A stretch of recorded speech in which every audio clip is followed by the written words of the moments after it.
Royal Commission, the Wood Royal Commission, as you know, Mr Attorney, was about to explore,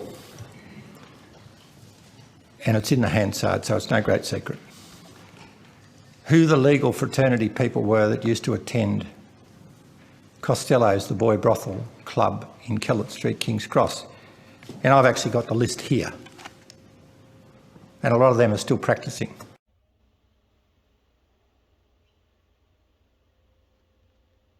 I'd now go to the government side, but my colleagues have indicated that Senator Heffernan can take their spot for their 15 minutes, or any part of it, as he is involved in other committees as well.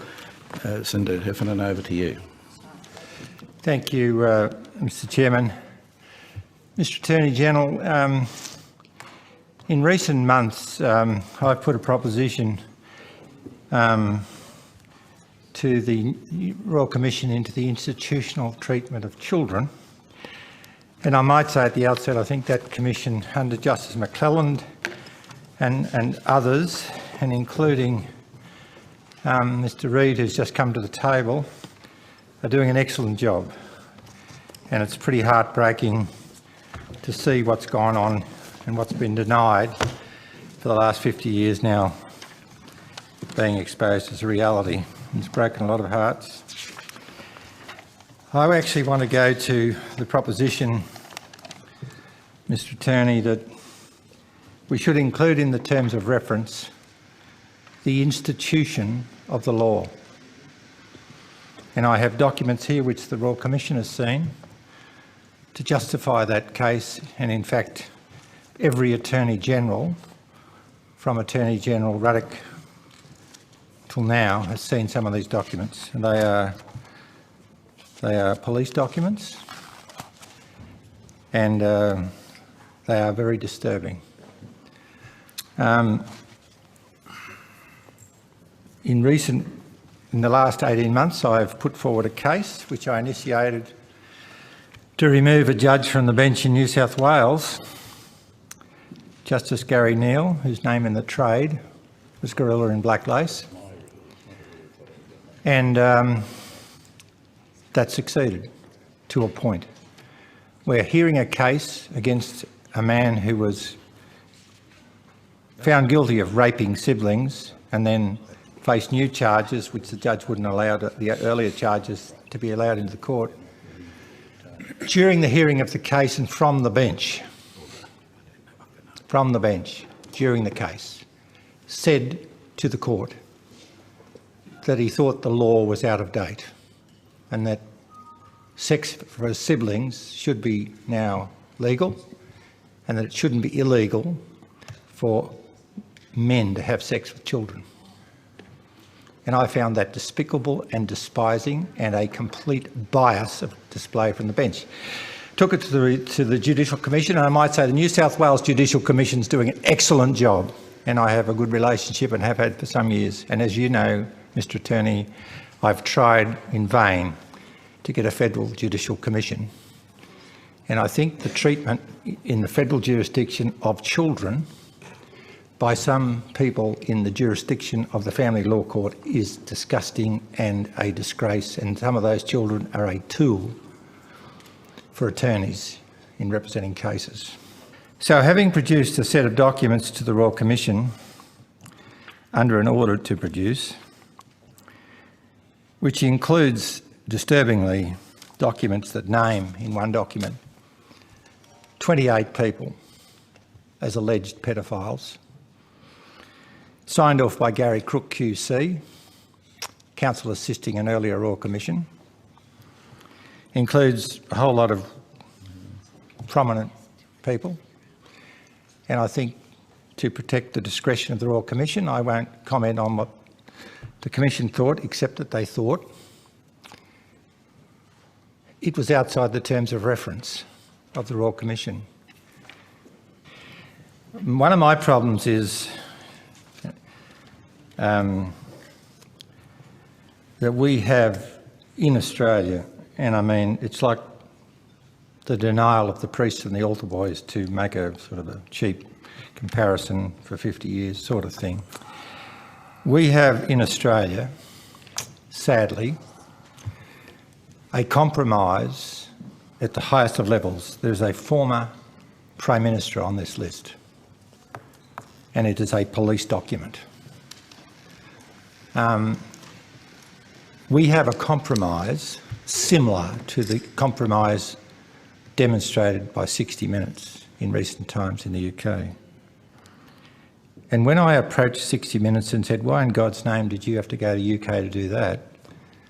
They said, because no one in the UK would do it.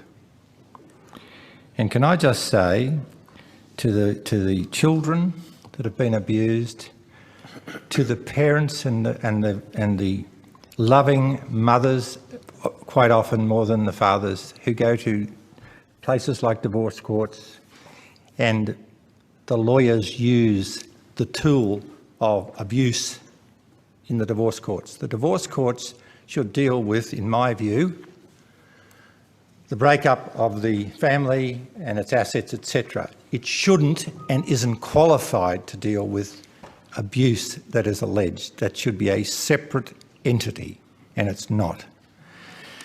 I just want to put everyone on notice. You're talking about the abuse of children here. The family law court judges demonstrate quite regularly that they are not capable of dealing with that phenomenon, that the custody battle is often uses the legal tool of one partner abusing the other, whether that's true or false, and in many cases it's false. Could I just go to, and thank you very much for your assistance. Well, there are provisions, of course, Senator, in the Family Law Act, which do deal with the making of false allegations, which, of course, apart from anything else, is perjury if made under oath, but also may have consequences in terms of costs and other adverse consequences for parties maliciously making false allegations. People, because they know I'll try and help, who have their lives ruined because the law outsmarts them in the family court. Could I just, to make the point, I absolutely believe that in many cases, and all human endeavour has failure, and none more spectacular than me, but it is often not people's secrets, and obviously these documents are very disturbing, and they were delivered to me by a police agency some time ago because no one seems to want to deal with them. It is often... Senator Heffernan, I understand you have put the documents to which you refer into the hands of police.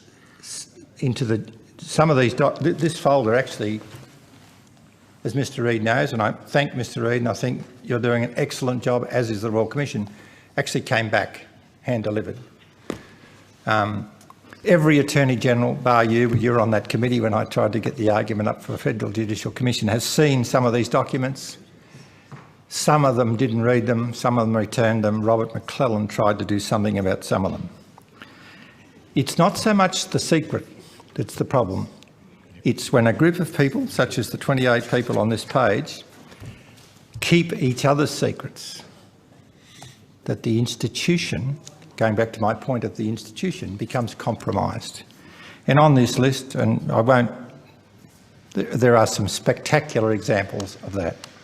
People involved in hearing court cases, people, anyhow, I won't go through that. I just appeal for the thousands and thousands and thousands of people in Australia, and the Royal Commission, to its credit, is demonstrating the disgusting culture of some of our institutions. I appeal for you to give consideration to cleaning up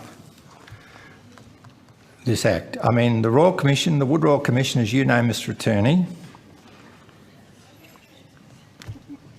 was about to explore, and it's in the Hansard, so it's no great secret, who the legal fraternity people were that used to attend Costello's, the boy brothel club in Kellett Street, King's Cross. And I've actually got the list here. And a lot of them are still practising. But the judge of the day of the Royal Commission decided it was a no-go zone, and Paddy Bergen, counsel assisting at the time, said, "We'll rise for morning tea," and they never went back to it. And I did ask the Commissioner why. He said he'd deny it if ever I mention it. I think it's time to mention it in view of the good work of the Royal Commission.